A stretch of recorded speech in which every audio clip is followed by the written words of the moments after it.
కార్యకర్తలతో మరియు మీ సొంత వాహనాలలో బయలుదేరి తిరుపతికి చేరుకొని వారు నిర్వహించే కార్యక్రమంలో పాల్గొంటారని సమాచారం.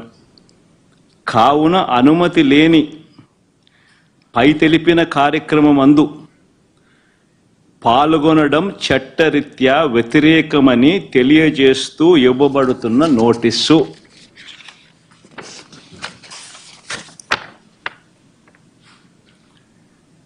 ఒక రాష్ట్ర మాజీ ముఖ్యమంత్రి జగన్మోహన్ రెడ్డి అనే వ్యక్తి, ఒక రాష్ట్ర మాజీ ముఖ్యమంత్రి అయిన జగన్మోహన్ రెడ్డికి తిరుమల తిరుపతి దేవస్థానంలో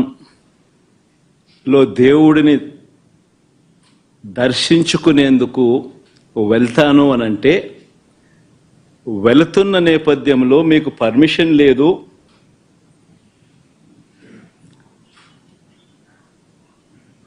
ఆ కార్యక్రమంలో ఎవరు పాలుపంచుకున్నా మీ అందరినీ అరెస్ట్ చేస్తాము అని గుడికి పోవడానికి పోతా ఉంటే నోటీసులు ఇస్తా ఉన్నారు. నిజంగా ఆలోచన చేయమని అడుగుతా ఉన్నా. ఏ ప్రపంచంలో ఉండం? రాక్షస రాజ్యం కాదా ఇదని అడుగుతా ఉన్నా.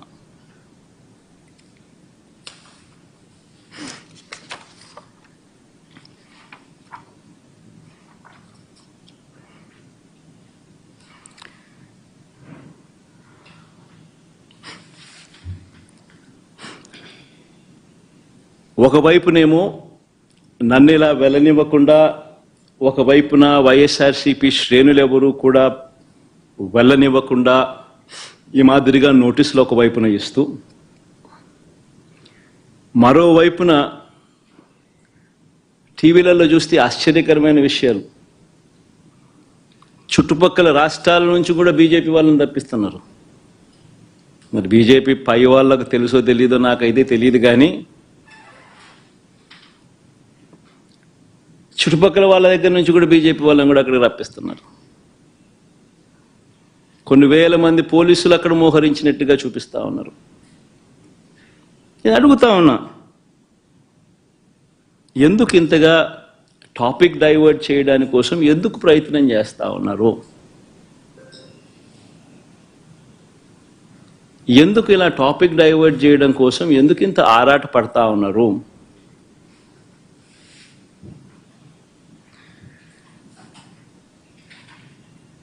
గమనించినట్లయితే తిరుపతి లడ్డూల విషయంలో తాను చెప్పినవన్నీ, చంద్రబాబు చెప్పినవన్నీ అబద్ధాలు అని ఒక్కొక్కటిగా రుజువవుతూ కనిపిస్తా